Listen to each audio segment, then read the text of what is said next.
please consider applying for internships with the AG's office. We'd love to have you. We need you, and I look forward to crossing swords with some of you in a couple of years as you practice environmental law. Thanks again for having me.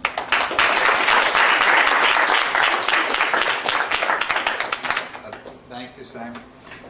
And our next speaker, David Rubenton,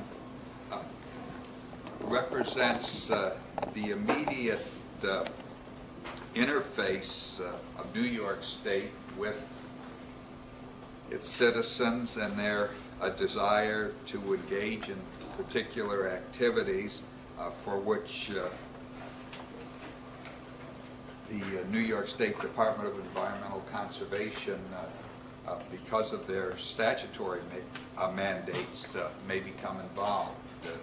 And as Simon said, his agency is really an excellent source for homing of skills, and I believe David's agency as well has those very same characteristics. Hi. I want to say that I'm not a Brooklyn Law School alumni, but my father went here, my brother went here, my sister, and my brother-in-law, so I think I'm a de facto. Oh, that's not good. Okay. Also, sincerely, I think it's great that you turned out here tonight. I know it would have helped me in my career if I had a program like this to go to when I was a law student. So maybe not so much me, because I don't think I'm the best career model, but I think a lot of the people here have a lot of good advice to offer. I'll try to be brief. When I was about 8 years old in the 3rd grade, Mrs. Friedlander's class in PS 312 in Brooklyn, my eyes were open to the environmental situation in the world, and I knew at that age that I wanted to do something in that direction. Somewhere later I learned that I was probably best suited to do it as a lawyer. And that's kind of been a curse of mine throughout my life, because if I'm doing things that are not working in that direction, it just doesn't feel right. Very briefly, I went to Rutgers, got a BA in International Environmental Studies, went to a law school that was funky little public interest law school in DC that doesn't exist anymore. The most important thing about that school, though, was 1/3 of my credits I earned by doing clinical work, and just about all of them were doing environmental clinical work, and I think that experience and exposure was a real inspiration, and it also gave me some practical experience that I thought was helpful. My first job, because there were freezes on at the time, was doing housing litigation in Brooklyn with the New York City Department of Housing Preservation and Development, and I was in housing court every day of the week doing MASH-like litigation, 5 hearings a day, that type of thing, cutting deals in the stairwell, and keeping the tenants away from the landlord, that type of thing. Good experience, learned a lot. Luckily, after about 2 years of that, I got a position with the DEC. Was there for about 4.5 years. I'm going to give you the short version. Earned an LLM degree at Pace, left the DEC, did 2 years with a law firm in environmental, did 2 years with insurance companies doing environmental insurance claims, a year as a per diem administrative law judge. Mixed in there was also some, putting out a shingle, doing private practice. Finally came back to the DEC about 2 years ago now, and no plans to leave for the foreseeable future, because I think I'm where I want to be now, and I like what I'm doing.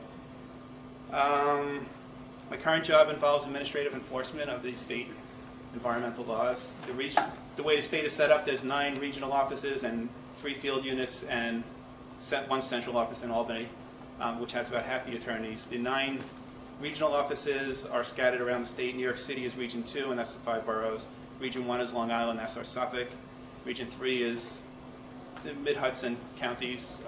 Anyway, it goes on. Central office and 3 field units. There's 1 in Westchester, 1 in Albany, 1 in Buffalo. And the field units, I don't know why they went this way, but the field units do only state Superfund sites. And it's almost no litigation, it's all negotiation. I did 2 years doing that work. I think the regional offices are where the action is. That's really the front lines. That's where you're involved in working on permit issues, doing administrative hearings for enforcing environmental laws, doing a lot of negotiation, particularly not so much the first time around, but now it seems that most cases settle. There used to be a lot more administrative hearings back in the early 90s when I was first with the department. But unfortunately, because I like litigation, especially administrative litigation, if that's not a misnomer, there's not a lot of contested issues now. Usually parties like to settle, and things that I think a lot more predictable these days, and that probably has something to do with it. The regions do everything but state superfund. In New York City, we actually have an Endangered Species Act case. We have a lot of freshwater tidal wetlands. We have oil spills, Clean Water Act, State Clean Water Act, Clean Air, everything. And New York City is one of the 2 regions that actually has tidal wetlands issues because there's a coast here. And because of that, the tidal wetlands program is based in Long Island. What advice can I give you guys? Learn skills, make yourselves marketable. Think of things from the employer's perspective. They're going to want to know what can you do for them.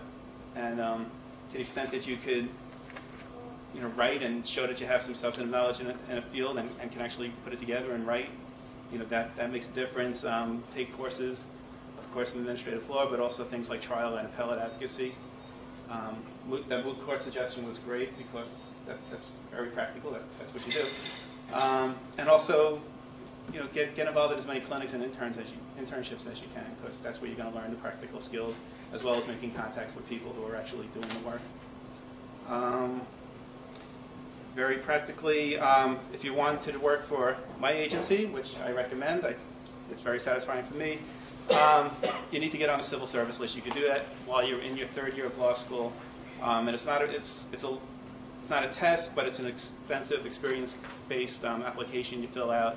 If you do an internship in the field, that experience is directly transferable to the kind of experience they're looking for when they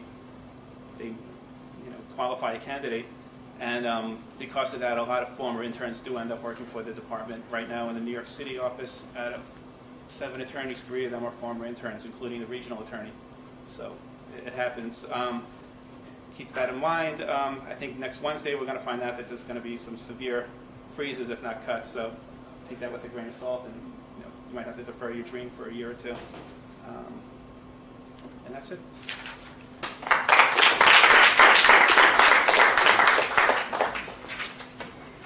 Thank you very much, David. Our next speaker is Jay Jaffe, and Jay Jaffe from the firm of Fursko offers not only environmental experience but also real estate conjoined experience with environmental law, which associates all the administrative practice with the issues of hard litigation and negotiation. So, Jay. Thank you, and thank you for inviting me. Not too many of you have heard of Fursko. We're a small environmental boutique firm located in Westfield, New Jersey. And unlike some of the other speakers who've really stressed the importance of Litigation and Administrative Procedures Act, my practice has very little to do with that. We do, of course, get involved in administrative hearings, permits and compliance issues for clients, but really our practice deals mostly with land use and land redevelopment. And many of you may have heard of brownfields. This is, of course, the hot topic, the buzzword that's going around in the development community these days. But for us, that's old hat. We've been doing it for a long time. But before I get into that, let me just tell you a little bit about what we look for in candidates who come to apply for jobs from us. First of all, we certainly want to see a background and an expertise and an interest in environmental law. And to the extent that you could have practical experience with one of the internships from one of the governmental agencies or other experiences, we find that highly valuable. If you have a background in sciences, engineering, geology, hydrogeology, it's a great thing to have. However, none of those things are necessary. They are not prerequisites. What we're looking for are people who are engaging, who can be effective negotiators in discussions with opposition parties or governmental agencies. And we're looking for people who not only have an interest in environmental law, but also have some understanding of broader commercial and real estate and business law. And it's hard to say that any one item is a critical issue for us, but that's broadly what we're looking for. If you are interested in taking classes in commercial real estate, business law, that will definitely be a plus when you're looking for a job in private practice. Now, why is that? Our clients, for the most part, are not governmental authorities. They're not Greenpeace. They are small to large businesses and corporations. We represent mom and pop stores. We represent homeowners. We represent Fortune 50 companies. And we represent them for a variety of things. Much of our work deals with how to address contaminated property. What do you do with a piece of property that's contaminated, that has been unproductive, it may be abandoned, and it's no longer generating taxes, revenue, employment, is an eyesore, a blight on the community? How do you get that back into productive use? And many of our clients are property owners, investors, developers, who are interested in looking for a bargain. They're looking for cheap property at prime locations, and who can clean up the property and build something, buildings, factories, homes, whatever they can do to turn these properties over for private use. And to that end, I have a current client, and I think a lot of what we do can be illustrated by the interaction we've had with this particular client. A number of years ago, actually too long ago, we represented a small real estate development company. They were looking to buy a piece of property in suburban New Jersey, and we represented them in negotiating the contract to purchase. The property had historically been an industrial facility that manufactured medical equipment, including mercury thermometers. And our client's intention was to build houses on the site. We negotiated a contract. The client insisted on not doing any pre-acquisition environmental due diligence, but we had negotiated provisions in the contract that they felt were protective. They bought the property, they demolished the buildings, which had been an eyesore because they'd been abandoned for many years. They were heroes to the community because they had knocked down these ugly buildings and were going to build new homes. And before they did that, their engineer recommended, since there was going to be soil movement on the property, that they do some soil sampling. And lo and behold, as is often the case when people come to us anyway, the property had contaminated soil. And what were they going to do? How were they going to recoup their investment, since their plans were for residential development? Well, we had negotiated into the contract a provision where the seller explicitly acknowledged that the property was to be used for residential purposes and that it was fit for residential purposes. They refused to start remediation of the property, so we brought a complaint against them. We settled with them where they agreed to proceed with an environmental remedy to clean up the soil and groundwater of the property. They were required to post a financial assurance to guarantee that they wouldn't go bankrupt or disappear in the process. And we required that they get a sign-off from the state of New Jersey for the remediation work, so that we knew when we sold these properties, these homes, that there would be no stigma value attached to the property. Now, it turns out they're building townhouse condominiums, which there's a whole host of other issues related to that, including disclosure statements to prospective purchasers and requirements that the condo association will be required to maintain. But we started the process of cleaning up the property. Actually, the former owner is doing all the work. We forced them into the state's voluntary cleanup program, so we're getting state oversight of the work. And meanwhile, many years have gone by, and the property's still not clean. In the meantime, some of the neighbors who were happy to see the buildings come down have now gotten used to seeing open space, and they want to park. They don't want homes anymore.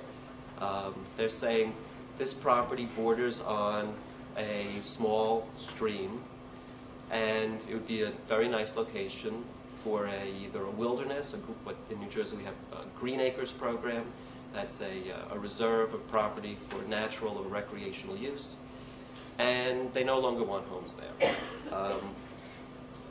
And we've had some problems with some of the neighbors.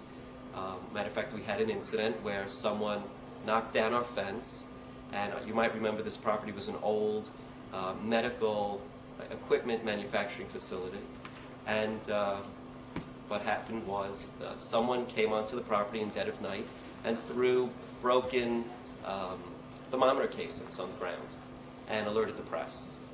So now we have a public relations issue. So first of all, we're dealing with the former owner on the cleanup. We're dealing with the state on overseeing the work. We're dealing with disgruntled neighbors. We're dealing with the press. And of course now we're also dealing with the planning board because we need our approvals to build homes. So we're also dealing with politicians. And this latest event occurred in August. You know, a sleepy Friday afternoon in late August when everyone was on vacation or was gone home early. I get a call from the attorney for the party cleaning up the property. Turn on the news. The property is going to be on Channel 4. Now, needless to say, my client was very unhappy about that, especially when the commissioner of the New Jersey Department of Environmental Protection, you know, was interviewed and said that this property was going to be a high priority site because of, you know, potentially dangerous levels of contamination on the site. Mercury, of course, is a very dangerous contaminant. You don't want to be exposed to it. Now, all of the remediation work had to stop. We had to assuage DEP, the media. The party that was cleaning up the property said, we're not responsible for this. This is a new contamination problem. So we had to address that. So, as you see, environmental law in real estate redevelopment has many different facets. We have to be able to communicate effectively with governmental officials at all levels. Everything from the case manager who's in the trenches supervising the field work, sometimes to the commissioner of the DEP. We have to sometimes be able to know how to spin a story and talk to the press or explain to our client how to handle matters so that they don't do things that are counterproductive. We need to be able to appear at planning board meetings and explain to concerned citizens and planning board officials why the project is still valuable and should move forward. And most importantly, we need to get the property cleaned up so that the homes can be built.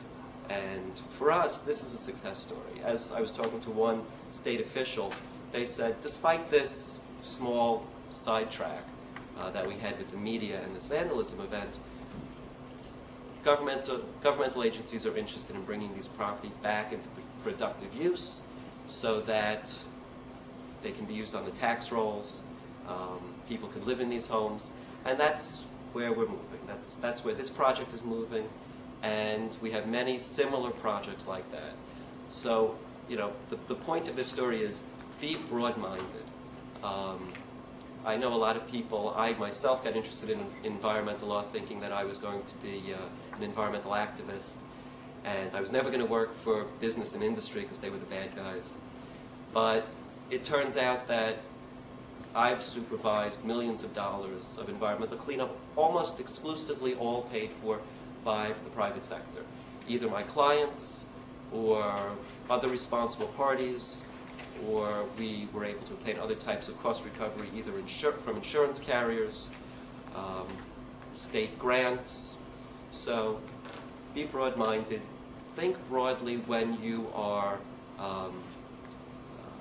evaluating the courses and experiences that you want to have and that you think will be valuable when looking for a job in this field. And it's really been an eye-opening experience to me. I never in my life imagined that this is the route that I would take, but it's an extremely rewarding career. And I highly recommend it to all of you. You really feel like you're making a difference. And that's it. If you have any questions, I'll be glad to answer them when we're done.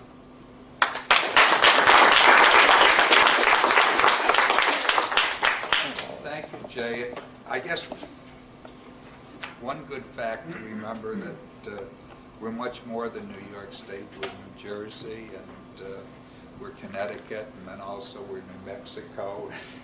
and in terms, one thing that's necessary is have some passion for this. If you have a passion for it, is then maybe you'll move out to one of those square Midwestern states or something. I mean, because there are opportunities for people who really persevere and just want to do something. And then also, it's not just the actual engagement in litigation and so forth. You yourself can end up owning real estate. You can improve real estate. Some of this turns out to be zero sum. Even if you're a grand dedication and you drive an ambulance, it's always possible that that ambulance will crash into another car and people will be hurt. You try to do the right thing, and if you have the good conscience, that itself is going to be the spirit that will carry you through. And talking about good conscience, we have Lisa Garcia here, who's the conscience of us all. There's the old Mohawk tale of decisions had to be made about expanding the Mohawk village, and then there was great discussion until one leader-to-be of the Mohawk tribe stood up and said, "But who speaks for Wolf? Who speaks for that outside of our own self-interest?" Well, now we know who speaks outside of our own self-interest here. Thank you very much. Hi, everyone. My name is Lisa Garcia. I am with the New York Public Interest Research Group, and I am a Brooklyn alum. I'm going to try to go through this quickly. I think this is great that Brooklyn Law School is hosting this. I did not have this opportunity when I went to Brooklyn Law School. I took one course with Professor Kaming, and there were 6 of us in the class. And to get involved in any environmental internships, the Career Center did not have that much at the time. So it's good to know that there's a lot more going on at Brooklyn Law School, and hopefully you guys will seek out that career in environmental law. I agree, it is exciting. I love my job. I love what I do. My clients are the trees and the ducks and sometimes the community groups. My opponents are everyone at this table. But you know, we keep each other employed, I guess that way. And we basically, at the New York Public Interest Research Group, we are basically watchdog groups.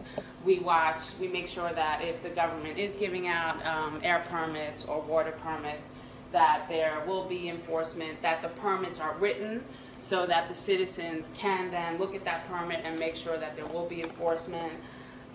We make sure, or try to make sure, that if someone's coming in and proposing a facility, that they do it in the cleanest, most efficient way, and work with the community and work with the public to, the community is hosting the new facility, so they should have a say in what the facility is going to be and how it's going to interact with that community.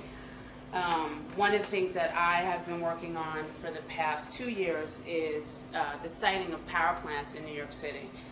And it has been a very interesting way of getting involved in environmental law. The siting of new power plants is basically through the administrative process, through the Public Service Commission, which is a state agency, and also the Department of Environmental Conservation, the state agency.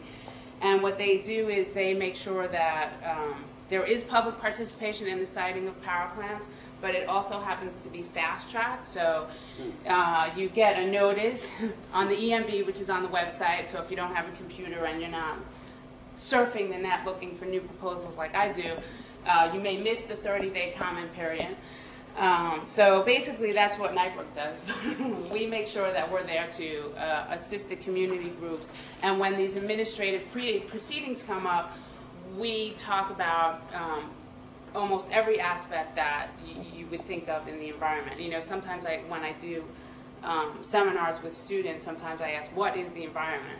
Well, you heard earlier Steve talk about the EIS. We got an environmental impact statement from Con Edison on their new power plant, or the proposed power plant by the East River. You can see it when you're driving by 14th Street. And it was 5 volumes. So you have 30 days to basically comment on the 5 volumes of paperwork and its studies. And it's the truck impacts, the construction impacts, your visual impacts, your water impacts, your air impacts. Basically, you have to know a whole range of different issues. And when you walk into the proceedings, you have to be able to say why you want these impacts mitigated, why you think it's important that what we did in Con Edison, for instance, is mitigate the air impacts. I ended up settling a case with Con Edison, which worked out really well, and we were able to get the community groups and the attorneys for Con Edison and the attorneys from DEC and DEP, the Department of Environmental Protection, which is the city agency, to all sit down and negotiate. And I guess that's one of the greatest things about environmental law, is that even if you are working, you know, we sometimes say the bad guys, even if you are working for the bad guys, your ultimate goal still is that you're working on environmental issues. So everyone wants to see a community have a park, basically. Everyone wants to see, yes, industry, but can it be compatible with the community? And I think that's one of the things that you've heard everyone talk about, that you can go into any aspect of environmental law and your goal is almost ultimately the same. We, at public interest research groups, tend to push the envelope a little bit on the side for the environment, and maybe we would say Con Edison pushes the envelope a little bit on the side of industry or making profit, but in the end, you can have a very good settlement or a very good agreement where you have business and you have a nice environment. Anyway, so I will talk quickly about how I got to NYPIRG, because I had a very interesting experience. I did not know that I wanted to do environmental law. I came to Brooklyn Law School, and you know, you take your torts and your corporate or your contracts, and it's just the basic, your basic courses. And I ended up going to Spain doing an exchange program through Brooklyn Law School, through the University of San Diego, but Brooklyn Law School sponsored it at that time. I went to Spain. I was hanging out in Barcelona, and I took a course in international environmental law. So then I entered my second year. I've already missed one summer, no internships. Now I'm in my second year, and I'm just deciding, well, maybe I'll take environmental law. I take one course in environmental law. It's my second summer, and I work for a judge, because usually, you know, career centers and everyone tells you the things that are important. So now I miss my second summer and no environmental internships, no work on anything environmental. I decided when I graduated that I would go back to Spain and look for a job in international environmental law. And when I got to Madrid, I walked into Greenpeace and I said, I'm an American lawyer and I want to do environmental law in Spain. And they said, well, we don't have any attorneys. We have one attorney, actually, and he is based in like another city. So I called the attorney and I said, you know, I heard that you were the attorney for Greenpeace, and I want to do some work. I want to do international environmental law. And of course, the only place in Spain is really Greenpeace. And he said, yeah, but all I do is I get them out of jail. I don't do environmental law. I go, when they get arrested, I get them out of jail. I'm a divorce lawyer. Okay, there you go. So, still no environmental experience. But anyway, I ended up staying in Spain and volunteering with Greenpeace. And what it was then, at that time, is that Spain had no environmental regulations. So there was a big spill in a national park there in Doñana Park, and there was no liability. There's no CERCLA, there's no cleanup standards, there's no liability for the companies. And what I realized is that the United States is really progressive in its environmental regulations, and that we have done a lot to protect the environment. And even though many of the cases are still in litigation in the United States, and we still say we need more open space, or we shouldn't have these many power plants, you know, in relation to the rest of the world, we are really in a good place. So I came back to the United States, and what I had to do, and this is why I think it's so important what everyone is saying, get an internship, work with someone, contacts. It's almost like entertainment law, I guess. You know, you really have to have experience. You have to know someone. I didn't know anyone doing environmental law, and I walked into the New York Lawyers for the Public Interest. New York Lawyers for the Public Interest. They do environmental justice cases, and I volunteered for them. So I was out of law school for 1 year, and I had to take a part-time job and just volunteer at this law firm. And what it showed me is that it is about your contacts. It is about your experience. I had sent out so many resumes to Washington, D.C., all over New York City, to NRDC, to the EPA, to almost every place in New York City.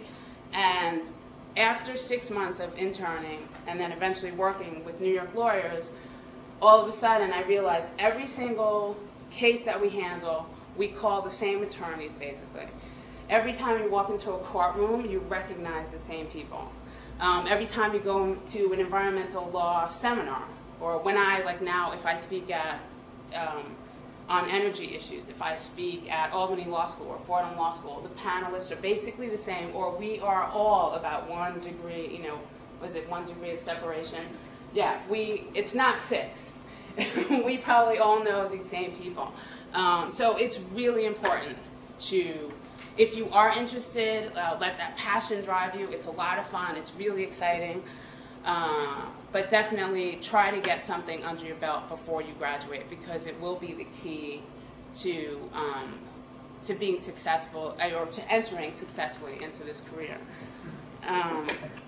I'll talk quickly about what is public interest work as compared to some of the other panelists who spoke here. Basically, public interest work is exciting. It's more responsibility. I am the senior attorney at NYPIRG, and I graduated 3 years ago. I walk into these cases, and the one side looks like this, and I am the only person standing on the other side in the courtroom. So it makes it fun, though. I mean, those are decisions, like basically I can pick the case I want to work on. It puts a lot of responsibility on me, but at the same time, it doesn't take me 3 years to walk into court. It is less pay, definitely. But it's also really rewarding. I mean, one of the things that I have worked on focusing on these power plants has definitely been air quality. And I just settled this case with the New York Power Authority, and I'll gloat a little bit, but we had a press conference with Governor Pataki, and they're shutting down one of the power plants in Astoria, Queens, based on our settlement agreement. And so you stand there and you say, this is something that NYPIRG has allowed me to do. This is something that public interest work has allowed me to do.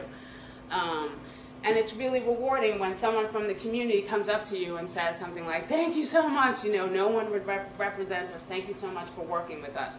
And at the same time, your opposing counsel is thanking you because it did end up to be a good deal. And we are, like I said before, we're all working towards a cleaner and safer environment. And I also work on health impacts. And so if you reduce the pollution, you're also cleaning up the air and reducing the health impacts from these things. So it's just really rewarding when you, when you get calls from community groups, or even I got a phone call from a partner at Arnold Porter, and they're really big in the environmental field, and he just congratulated me on a good job for reducing air quality. So there's definitely benefits of doing public interest work. And I would highly recommend, like I said before, getting internships, calling places like NYPIRG. I'm only one attorney, so I only take 1 or 2 interns, not as many interns as the other panelists said that their organizations or firms take. Unfortunately, this is something I want to mention. I do actually, I hate to admit it, but when I get resumes, I actually look for some environmental experience. And my whole thing was, well, if you don't give me the internship, how am I going to get environmental experience on my resume? It's just if you see a passion, if you see some kind of interest, some kind of dedication to environmental law. It is a small field. It is highly competitive. And that's why I think everyone here is recommending that you do something in environmental law or articles or, you know, maybe independent study, something that'll show that you are that person. You have that passion for it and you want to work in it. The classes I would recommend, I definitely would recommend some environmental law classes, administrative law. One of the cases that Simon was talking about with the AG's office about the electric generator, it was actually a mini turbine power plant, basically. And in the state court, that the community group lost that on a procedural issue. They missed the statute of limitations. So it is very important. One of the things that I always run up against is we think maybe this project could be cleaner, and so we list a whole host of things like here are the health impacts and asthma attacks and you know, the water impacts to the fish and to the river and this and that, and the opposing counsel will come back with a 15-page brief on standing. So there we are all weekend working on standing. But that's what happens. So that's why I think it's so important. I think everyone's mentioning all the other courses that you can take, and sometimes, unfortunately, you end up arguing more on procedural grounds than actually what you think might be the substantive issues. I guess that's it. Other than that, there are many groups out there, River Keepers, NRDC, Environmental Defense. In New York City, you can do an internship while you're going to class in your second and third year. I have an intern, Lena, right back there working with me this semester, doing a great job also. She's writing a complaint right now for us. So it's really exciting work, and you can do it throughout the year. And I would just agree with everyone here to go out there and just do something. And it's a lot of fun. It's definitely exciting and rewarding. Thank you.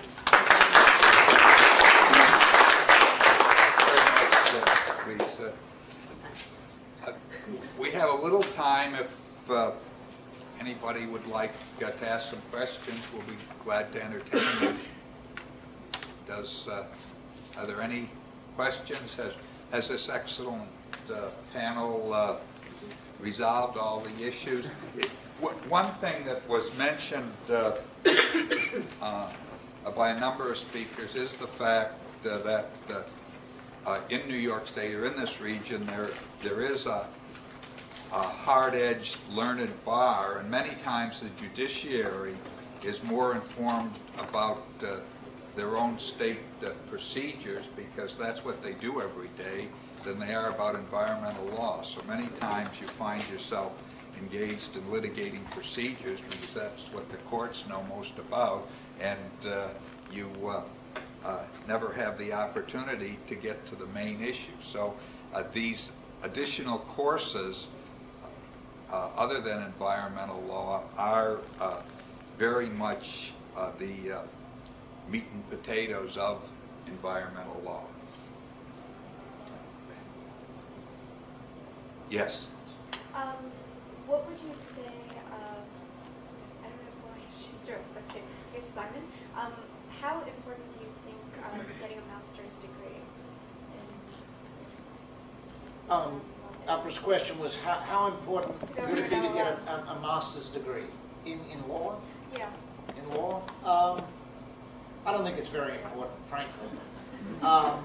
You know, law is not like, I mean, it's worthwhile because there are so few PhDs in law. So that most master's degrees are 1 year.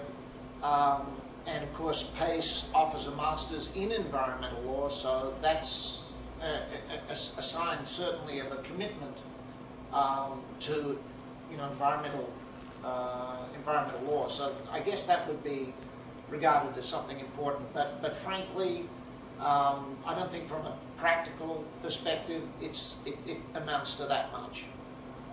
As somebody who has one, I completely agree with what he said. I also think, I just want to add that some people always ask me, oh, should I, you know, do I have to be an engineer, or do I have to have a master's in some kind of sciences?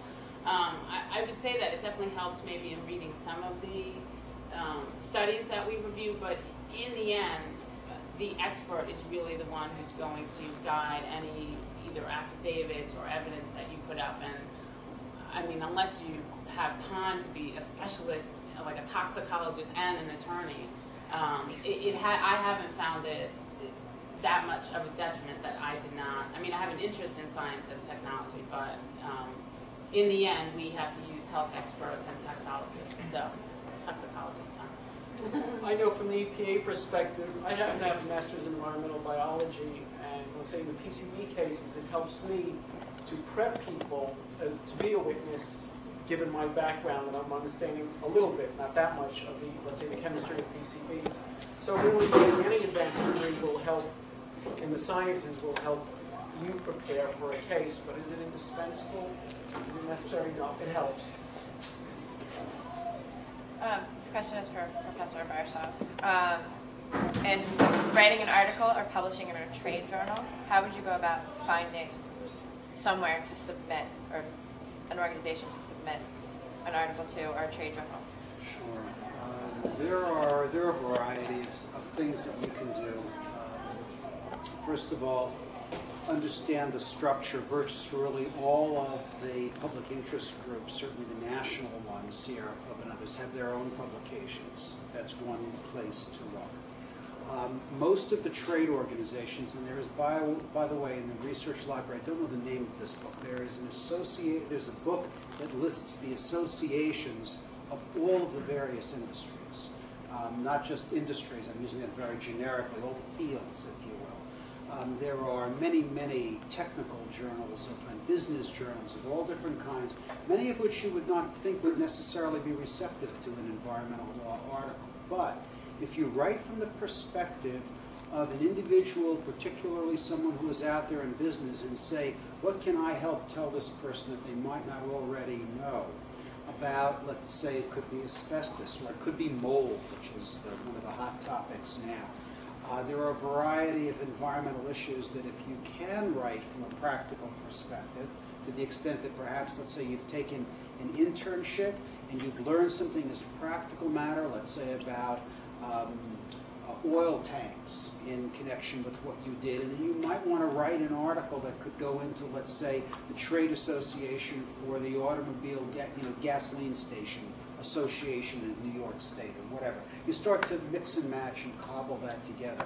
But the book that lists the associations of the various fields and industries is another great way to go, because most of those associations have newsletters and so forth. Now that's not to eliminate the possibility of the most obvious ones, law reviews and so forth, but I'm giving you the ones that you may not think of off the top of your head, and that when you put it on a resume, nobody reading that resume is going to go, and what was the circulation of that publication, you know? And they're not going to care. The fact that there's an article that you wrote it and that it's someplace is going to make the difference. And those are just some ways. There are probably others as well. And Ashley, you have your own environmental newsletter here, Yes, which the is Environmental Law Society does. an excellent place that even those who prepare projects or submit papers for writing requirements in the law school, you could summarize those papers in the law school's environmental submissions. Yeah. If anyone is interested. Newsletter, if you're interested. And then also there are a number of publications, even Lexis, for example, there's an MTBE newsletter, there's toxic tort newsletters, and once you get to know these editors, they're always looking for copy, and also they like copy which really can be gets matted right into their publication, which means you send them something on by email, which they can set up immediately, and if it's short, and they can fit it in and edit it with a limited amount of time. One, it's topical to them. Two, granted, you would do a good job on it, and it's although perhaps in terms of the grand contribution, it might be incidental. It can have a grand contribution for your success in interviews. I'm sorry. I was just going to also mention that the New York State Bar Association's environmental law section has an annual student essay competition, and you can actually submit to it a paper that you write for one of your law school classes, and they give a prize to the top 3 every year, and the top 3 are a guaranteed publication in another good journal, which is the New York Environmental Lawyer, which is put out by the State Bar Association. And if you just go to the State Bar Association webpage, you'll find all the connections to do that. It's very easy to do. And speaking of writing, I just want to say one thing completely off the point, because this ought not to be lost sight of. Please, please, please, show your cover letters to at least 2 other people. Whatever cover letter you're sending out, have no idea, and I swear to God this is the truth, 50% or more of the cover letters that I receive have embarrassing typographical errors or really gross grammatical mistakes. If you cannot put out a cover letter that is properly crafted, reasonably clear, and has at least gone through a spell check, it doesn't cross my desk with a favorable recommendation. I think we would all agree. There's also general publications. The New York Law Journal solicits, they have an outside counsel column once a week, I believe. The National Law Journal, I believe the New Jersey Bar Journal. Each of these generic legal publications are looking for outside pieces. And certainly environmental topics are pretty in today. One point I'd like to buttress what you just said. I was doing a little editing for someone this summer in a history paper, not a legal paper. Please pay attention to your grammar, to your antecedents, to your sentences. One sentence was there that I recall is, after the Depression, everyone had money. This was an actual sentence that was written. You know, how do you tell somebody that this is just basic, very poor English? I mean, use agreement of antecedents with the words that they're supposed to follow. Just please pay attention to the grammar, to your syntax, to your structure, just basic English, and basically have, if it's a larger paper, certainly someone, a good editor. You yourself can never edit your own paper, because in your mind you know where you want to go from A to B to C, but you want to get someone who does not know where you want to go and have him or her then tell you, yes, it does flow logically, or perhaps it doesn't. You have to add a connecting paragraph or sentence. And develop a thick skin. And the other thing, by the way, if you submit to a lot of journals, like the New York Law Journal, they have a definite word limit. So if you're thinking of targeting that type of publication, call up beforehand and find their requirements. Some will ask you to submit it in WordPerfect. Some will ask you to submit it in Word.